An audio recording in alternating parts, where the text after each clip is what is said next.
All right, Sean, again, thanks so much. Tonight, we have more stunning evidence that the FBI's investigation into Hillary Clinton's email server was a total farce. And also, the media's ill-informed response to almost every aspect of the Mueller investigation.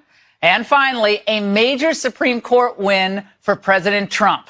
Together, they're the focus of tonight's angle. All right, guys, we are loaded up tonight. You are not going to want to miss one moment of this show. But first, we're only now learning why former FBI Director Jim Comey contorted himself to not indict Hillary Clinton regarding her use of a private email server during her time as Secretary of State.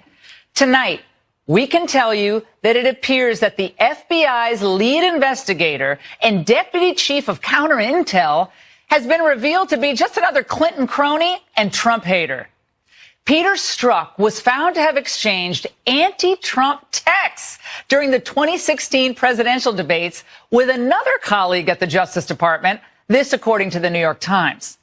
And get this, he attended Hillary's pre-4th of July interview that was never transcribed, and he reportedly urged Comey to strike the phrase grossly negligent to describe Hillary Clinton's handling of classified information. He softened it to extremely careless. Although we did not find clear evidence that Secretary Clinton or her colleagues intended to violate laws governing the handling of classified information, there is evidence that they were extremely careless in their handling of very sensitive, highly classified information. Unbelievable. And this gets better. This same partisan official was one of the lead investigators assigned to the Bureau's Trump-Russia inquiry. He was very busy. And not only that, he was also part of the interview team that questioned Trump National Security Advisor Mike Flynn on January 24th. Huh. What a coincidence. This guy is just everywhere. But wait, there's more. Mr. Strzok is a pal of Comey's. He wasn't taken off the case by special counsel Robert Mueller until this past summer in July. So why the heck didn't Mueller inform the public, given the stakes involved and the need for public trust in this investigation? Why didn't he tell anybody? This guy was writing anti-Trump texts during the debates. So much for transparency. And of course, let's not forget, we have a gaggle of anti-Trump, pro-Hillary prosecutors who are still working for Mueller right now. My friends, this is unacceptable, it's disgusting, and it's unfair. Tonight, I urge the DOJ's Inspector General, who seems like a terrific guy, Michael Horowitz, to release a full transcript of Mr. Strzok's texts, and maybe even those of other key Clinton and Russia investigators. Now remember, this is the same man who helped lead the investigation into the so-called Trump-Russia collusion, this Mr. Strzok character. I have a question. How can anyone at this point, just learning this fact and the other facts that we've cited on this show, trust the Mueller office at this point? No transparency. They're not telling us the truth about this, and we're only learning it when the Inspector General somehow releases this information to the public. Since the Mike Flynn plea deal just last week, the media experts are predicting, oh, it's curtains, it's over for the Trump presidency. R.I.P. Donald Trump's political life. But I'll tell you what's obvious. Here it is. Although Flynn did lie, the collusion case died. So now they're on to the so-called obstruction of justice case against President Trump. The experts think it's all cut and dried.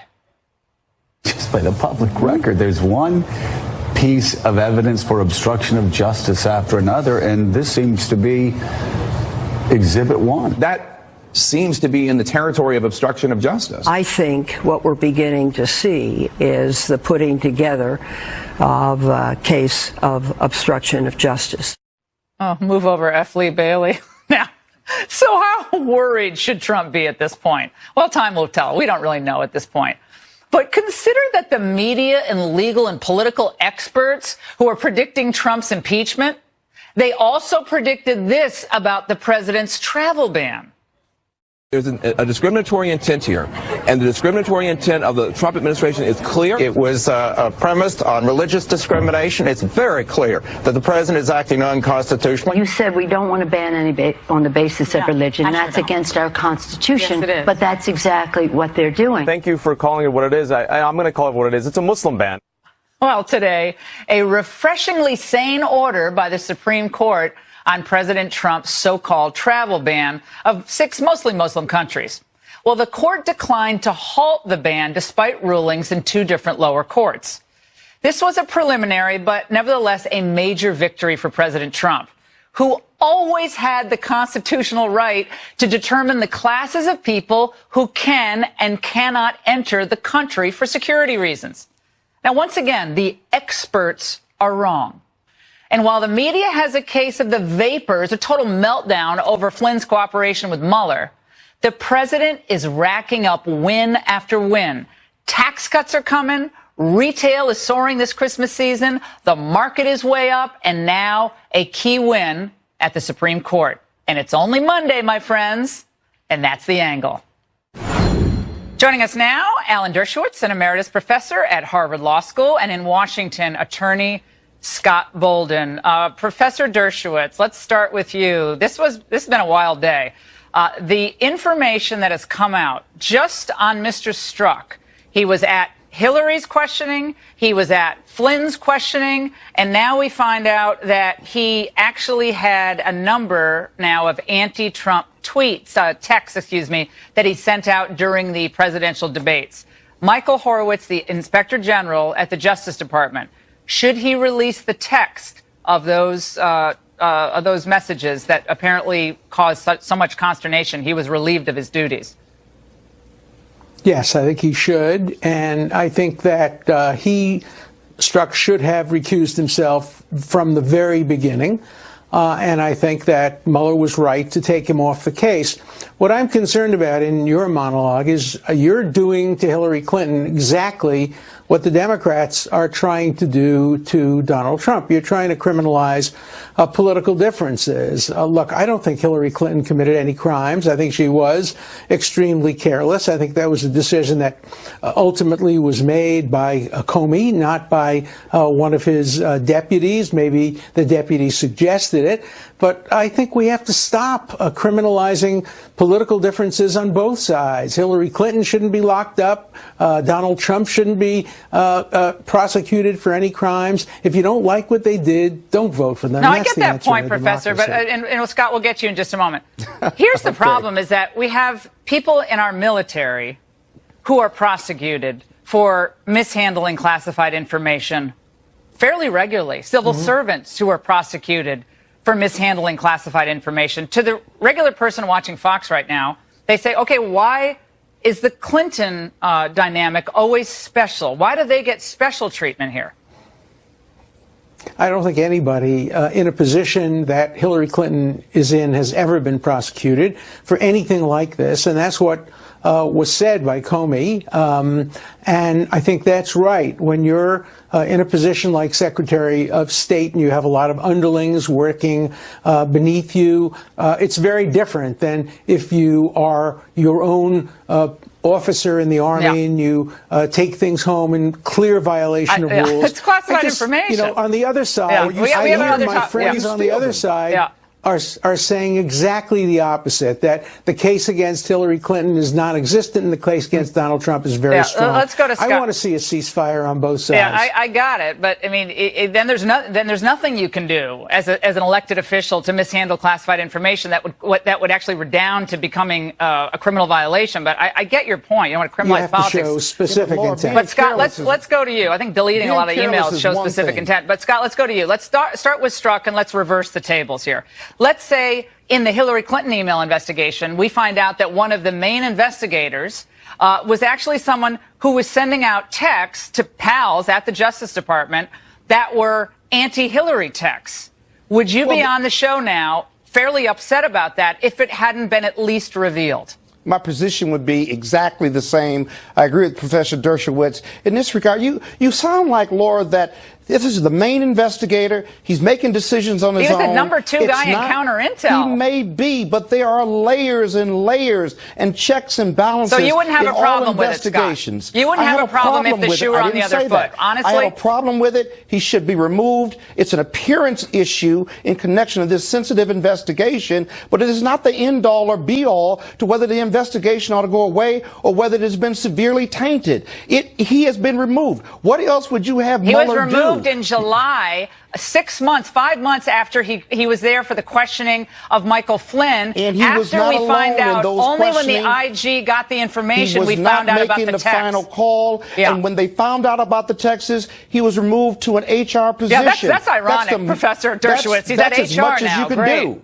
That's okay. He's not alone. He should have recused himself, and I think he should be severely punished for not recusing himself on his own. He knew that he had a bias. He knew about these emails. The Democrats he should have recused would be himself immediately. Alan, the Democrats would be going bananas if the shoe were on the other foot. I'm sorry, they'd be going crazy about this, and I really think they would have. And it's not right on either side, Scott. It's not right. All right, let's move on to obstruction. Professor Dershowitz, your old pal Jonathan Turley was on Special Report earlier tonight saying this. Let's watch. I'm afraid I have to disagree with my friend Alan on that. I've always taken the view that a president could be charged with obstruction. But in fairness to Alan and Mr. Dowd, the president's attorney, this is a good faith question. You know, the professors use this as a parlor game for years of whether a sitting president can be indicted, the meaning of emoluments, whether you can self-pardon. It just happens that this administration seems on course to answer all of them. Professor Dershowitz, back to this question about obstruction. And the president. He doesn't have my view correctly. He doesn't have my view correctly. Of course a president can be charged with obstruction of justice. Nixon was, and Clinton was. But in order to be charged with obstruction of justice, you have to go beyond simply exercising a presidential prerogative under Article 2 of the Constitution. If you bribe or take a bribe, if you destroy evidence, if you do what Nixon did, which is pay hush money or tell your subordinates to lie, of course you can be charged with obstruction of justice. But you cannot be and should not be charged with obstruction of justice if you merely pardon people, you merely fire people, even if the prosecution believes your intentions are not good. That's what George H.W. Bush did. He pardoned Caspar Weinberger and 5 other people. The special prosecutor said the intent was to stop the investigation of Iran-Contra. It succeeded, and nobody suggested that President Bush let's unpack that for a second.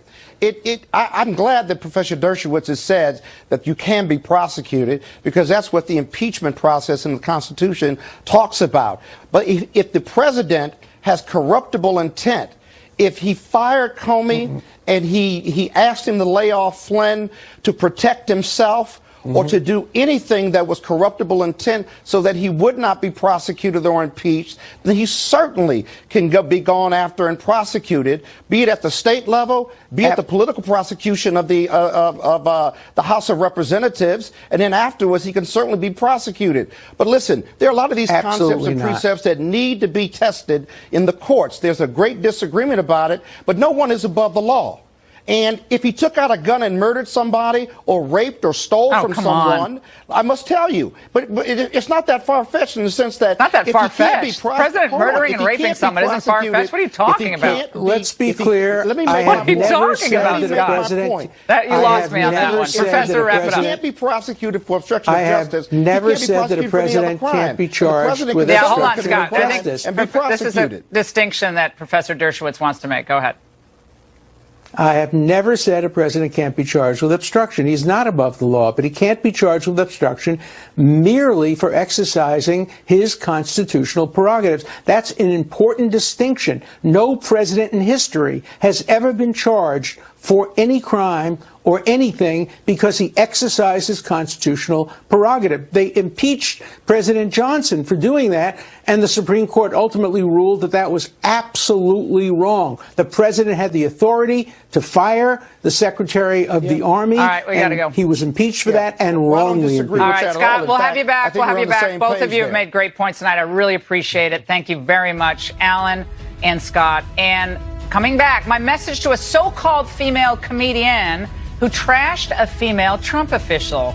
You don't want to miss it when we come back.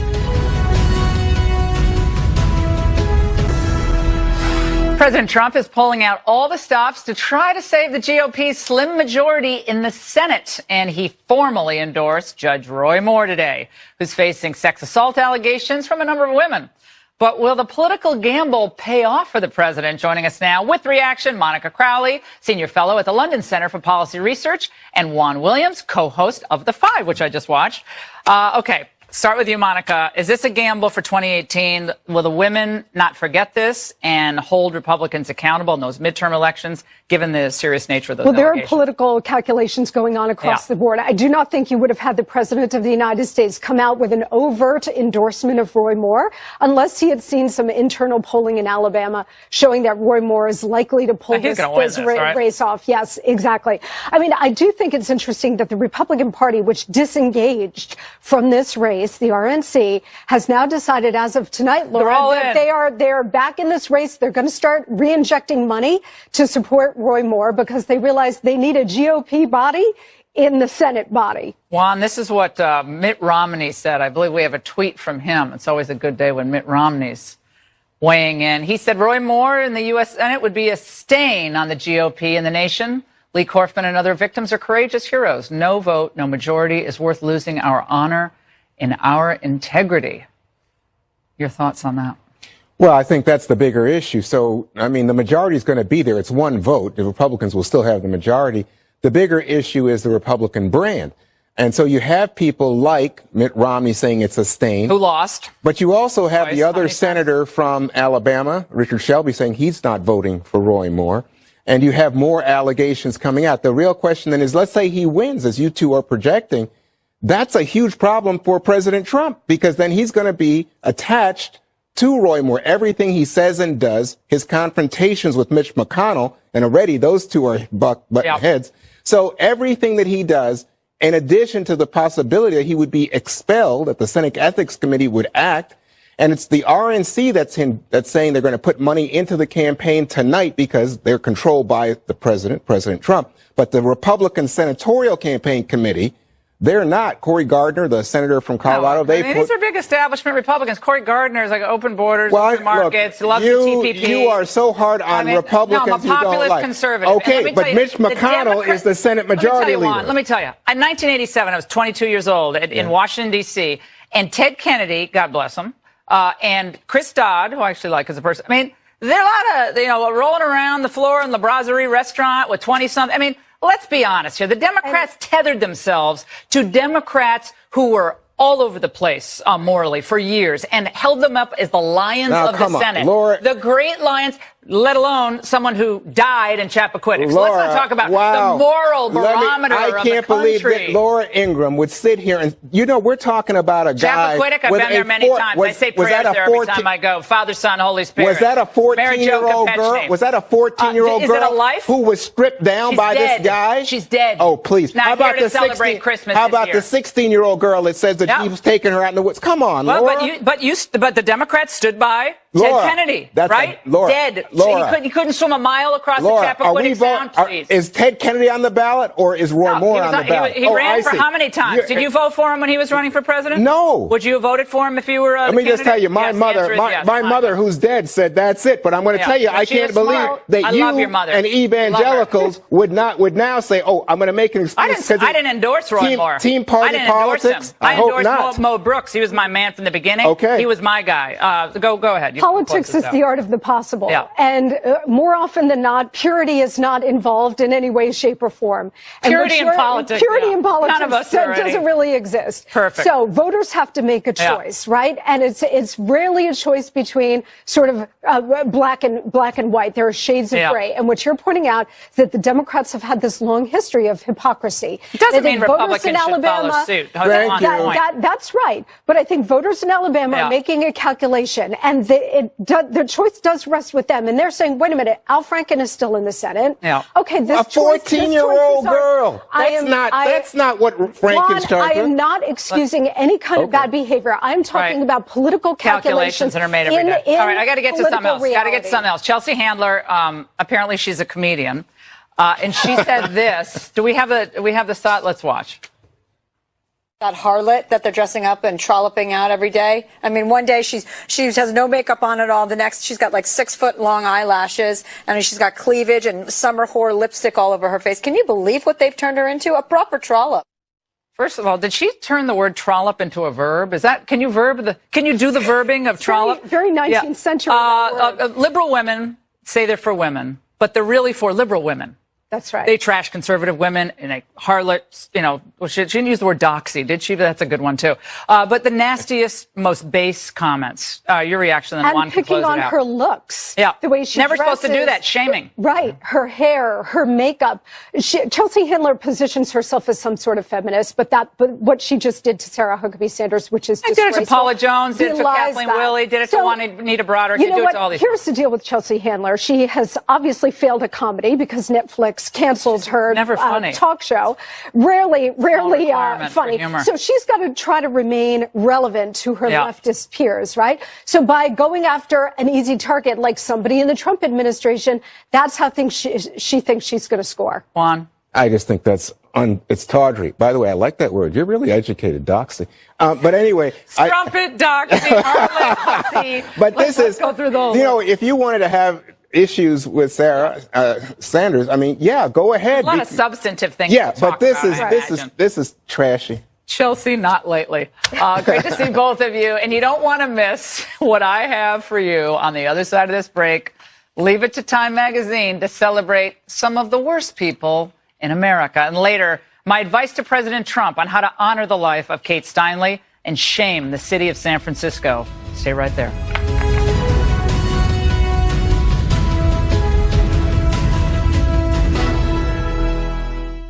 Oh, goody! Time Magazine released its 2017 Person of the Year finalists on the Today Show. A few on their list? Well, illegal alien dreamers demanding citizenship. The Me Too movement. Not a person, by the way. The hashtag Me Too. And the kneeler-in-chief quarterback Colin Kaepernick. And speaking of Cap, the ACLU honored him last night with their Courageous Advocate Award. He offered this trenchant wisdom. We all have an obligation, no matter the risk and regardless of reward, to stand up for our fellow men and women men and women who are being oppressed, with the understanding that human rights cannot be compromised. Wait, and kneeling during the anthem achieves any of that? Oh, okay. Well, suggestion to the ACLU and Time Magazine. I know of some really courageous advocates who never take a knee, maybe when they're proposing to their girlfriend or boyfriend. And since this year marks their 242nd birthday, they are the ideal Person of the Year. Try the Marines. Semper Fi, baby. It seems all of our institutions are capitulating, though, doesn't it, to this toxic culture, and perhaps even the military. Why am I saying that? Well, we'll find out in a moment. Joining us with that are two veterans with different perspectives of the issue. Fox News contributor Pete Hegseth, and in Atlanta, Democratic strategist, I'm talking like George W. Bush, Robin Bureau. Robin, let's start with you. Great to see you. So I goofed a little bit on Time Person of the Year. I think this is long past its usefulness at this point. Remember a few years ago it was you? That was like the winner, you. And like the internet, there's not even a person anymore. It's just like a hashtag or like a chair, or it's like Clint Eastwood's chair at the debate should have been the Person of the Year. So on this question of Kaepernick, though, do you really buy into that as a real game changer for this year? Well, you know, I mean, if you look at the list, there's a lot of people on there that this is basically some pop culture things. But I do have to say that with Kaepernick, I do appreciate that he's standing for his convictions. Anybody that does that, I do respect and appreciate. I've had to do that. I've actually had to speak out against some people within the Democratic Party myself. And I had to stand for some convictions that could have caused me some repercussions. And it was uncomfortable, but, you know, you do what you feel you have to do morally, and at the end of the day, he did that. I respect his reasons. He even had a Special Forces veteran consult with him on how to respectfully protest, which was to take a kneel, which in the military, as my fellow panelist knows, that is a sign that you are injured. So I understand the sentiment. Yeah, let Pete get it. May have been the one Green Beret that got it wrong, okay? Anyone knows who's worn the uniform to stand for the national anthem. He succeeded in getting fired, not getting rehired, muddying his cause, tanking NFL ratings, and then maybe extorting the NFL for $90 million was an upside for him. He wants to be playing football, doesn't he? He does. He doesn't really make it as a pundit. He threw too many interceptions, and ultimately was not his. We don't really know what his cause was, generally speaking. But when you look at this entire list, Kim Jong-un's on the list. He should get it this year because he'll probably be dead next year. Trump, I mean, guys, the only person who should make it is Trump. Trump has turned the media upside down, has turned politics upside down. For whether you like him or not, have they had a cover without him? How could it not yet? Be Trump? They're obsessed with him. Well, good. He should be the man of the year. He should be the man of the year. No, but it's the person of the year, Laura. Oh, it's person. And he ran against political correctness, and that's part of the reason he got elected. So let's remember that. Even the name of the award itself is the reason why he's so successful. Hey, Robin, I have to ask you a question about this other issue that came up today. We weren't going to get into it, but I do think it's pretty interesting. Yeah. Now, if you smoke pot, it doesn't disqualify you from military service. And I know a lot of the kids, they've tried pot, and I'm not in favor of it, but I know a lot of people have. They recruit about 80,000 people a year, I believe, into all the branches of the armed forces. Do you think this is a good thing? That it's like a slippery slope, it's lowering the standards, or ain't no big deal as long as you're not token up now?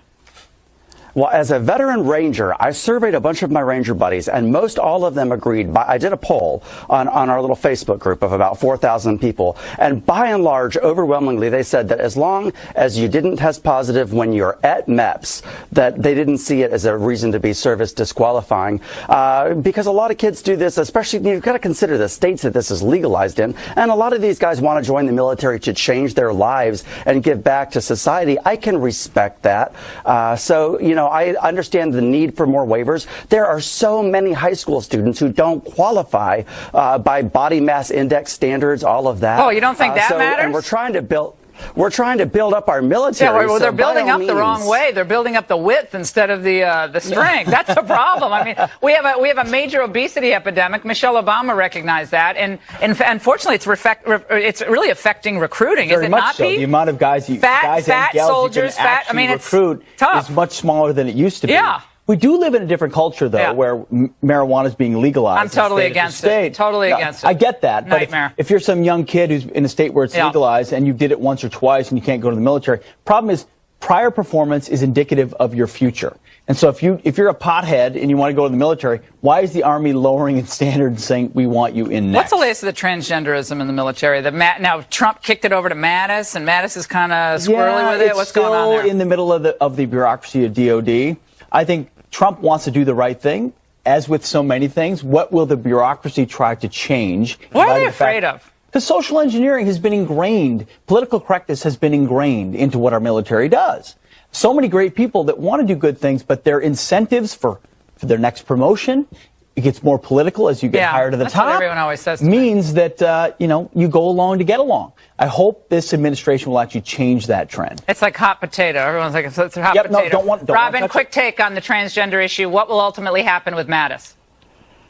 Oh, we've been covering that for so long, and that's actually been the most controversial thing I've ever talked about on this network. I've been on this probably 200 times. I got more flack from that singular issue. Okay. You're cool. Just tell us what you think is going to happen. We're out of time, my friend. Okay, out of time. Got it.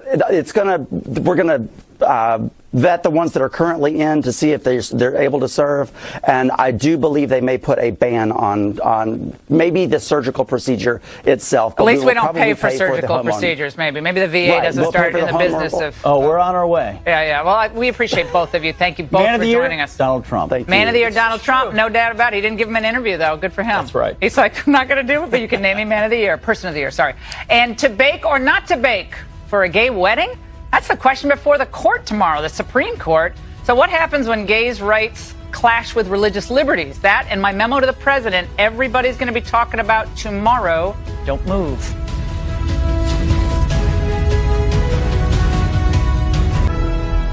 The Supreme Court found a right to gay marriage in the Constitution a few years back, and now that's running right into the right of religious freedom and artistic expression. Now the court will try to figure out how to balance it all out when it hears a big case tomorrow involving a baker who refused to make a cake for a gay wedding. Joining us now to discuss, Jim Campbell of the Alliance Defending Freedom and Ian Millhiser, a senior fellow at the Center for American Progress. Jim, let's start with you because your association is actually involved in this big case at the court tomorrow. A gay couple says, look, we have a right to get married, and this is a public establishment. Why can't we go in there and get a cake without being discriminated against? What do you say? Well, just because you have the right to get married doesn't mean you have the right to force someone else to participate in helping to celebrate it. And that's the thing about this case is you can support same-sex marriage and support Jack Phillips, because whether you're on the right or you're on the left, everyone understands that no artist or creative professional should be forced to celebrate something that conflicts with their deep beliefs, whether those beliefs are religious or whether those beliefs are based on something else. And does for instance, a gay baker have to make a cake for a white supremacist organization? They have a right as a white supremacist organization to exist, to gather together, to have meetings. They just don't have a right to be violent. Right. So would that be fair to have a gay baker be forced to make a cake for that? Yeah, there's no law that says that white supremacists are what's called a protected class. So you have a bunch of civil rights laws that say you can't engage in certain kinds of discrimination. You can't discriminate on the basis of race, you can't discriminate on the basis of religion, you can't discriminate on the basis of gender. In many states, you can't discriminate on the basis of sexual orientation. There's no law saying that you can't discriminate against someone because they are racist. And so I think that question is a bit of a red herring because no legislature is ever going to pass that. Right, but my point is you have a First Amendment right, as reprehensible as that is, and you have the right to exercise it in any way you see fit. And if they want to have hors d'oeuvres or biscuits or cupcakes made and they want to go to an establishment just to force the case or force the issue, you will recognize our right to speak out or to have a rally, even if you find it, again, underlying conduct reprehensible, you don't support it. Yeah, I mean, it's a First Amendment right. That's a fairly absolute right in our Constitution, is it not? You have a right if you want to be a bigot. You have a right to join a white supremacist group. But what you don't have is a law protecting you as a white supremacist. No, you have the Constitution protecting you. Some people would say, unfortunately, given what's happened in Charlottesville. But you have a Constitution protecting you. And Jim, let's go to you on this. I mean, the problem is I think it goes from tolerance to you must agree with what we're doing. And that's where I guess the baker said, I'm happy to make other things or help out, but it's just, I don't want to put, I guess he didn't want to put the two male figures on the top of the cake. That's where he drew the line on the figures, which I found kind of interesting. Well, I mean, the facts here are pretty clear. So they came into his shop, they asked if he could make a custom cake, and he said, listen, this is not something I can do, but I'll sell you anything else in the shop, and I'll make a different cake for you for a different occasion. But because of my religion, it's just not something I can do. That's a very reasonable line, and the law should give him the space to do that. But the other thing I would mention is, and you were talking before about who else are we going to force to do things. Here in D.C., one of the laws requires that businesses can't discriminate on the basis of political views. And so are we now going to force a Republican speechwriter to write for Hillary Clinton, or are we going to force a Democrat speechwriter to write for Donald Trump? That just doesn't seem like the America that I want to live in. All right. Ian, just really quickly, wrap it up. Sure. I mean, well, this issue with civil rights laws has been litigated and decided over and over again. In the 1960s, you had people who didn't want to serve black people. They claimed a First Amendment right. Supreme Court said no. Well, we'll see. In the 1980s, you had the same thing with women. We'll see if the court makes that same comparison, guys. That's going to be the big issue for tomorrow. And I appreciate both of you. Unfortunately, we're out of time. My friends, you're not going to want to miss my message to President Trump on how to really shame San Francisco in the wake of the Kate Steinle verdict. This is important. Stay tuned.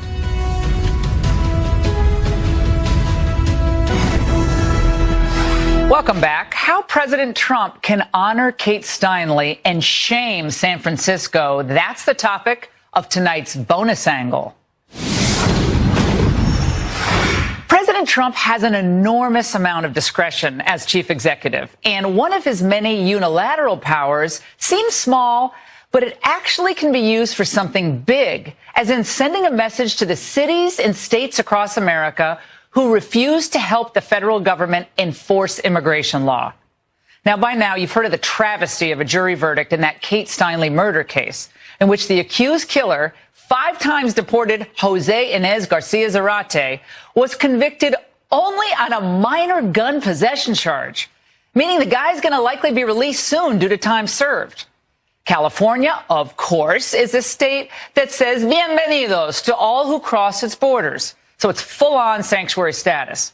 Thus, as in the case of Mr. Zarate, San Francisco did not honor the Fed's request for an immigration detainer hold, and so he was released. Shameful. Now, one of his defense attorneys, Francisco Ugarte, had the utter gall to say this after his client received that slap on the wrist. This case was used as a means to foment hate, to foment division, and to foment a program of mass deportation. It was used to catapult a presidency along that philosophy of hate of others. And I believe today is a vindication for the rights of immigrants. Notice how he conflates immigrants with illegal immigrants. That's the old trick. That's what they always pull. It's so transparent. So you ask, what can we as Americans do? Now, you would think that the election of Donald Trump last year would have been a wake-up call, but instead, some of these cities are actually doubling down in favor of open borders, endless benefits, and more protections for illegals. Now, certainly, of course, defunding sanctuary cities is an absolute must, and the House has already passed legislation to do just that. So the Senate now needs to act really quickly, get it done. But here's another idea. A simple Google search of federal parks in San Francisco lists several, including the San Francisco Maritime National Historical Park. Now, that's not a particularly interesting name, is it, for a park that was established just in 1988? So I have an idea. Check it out. Suppose this week President Trump issues a presidential proclamation renaming that park Kate Steinle's Park. Now, would Nancy Pelosi then file suit to enjoin President Trump from having new signs posted? Well, how about Governor Jerry Brown? Would he oppose it, or that left-winger San Francisco Mayor Ed Lee? The sign bearing the name of Ms. Steinle, just think about it. It would stand as a stark reminder that all lives matter, even if some politicians and courts seem to care more about the lives of illegal aliens than they do the lives of lawful citizens and legal immigrants to the United States. And that's the bonus angle. Up next, my close call with a prominent member of the media. Uh-oh, stay tuned.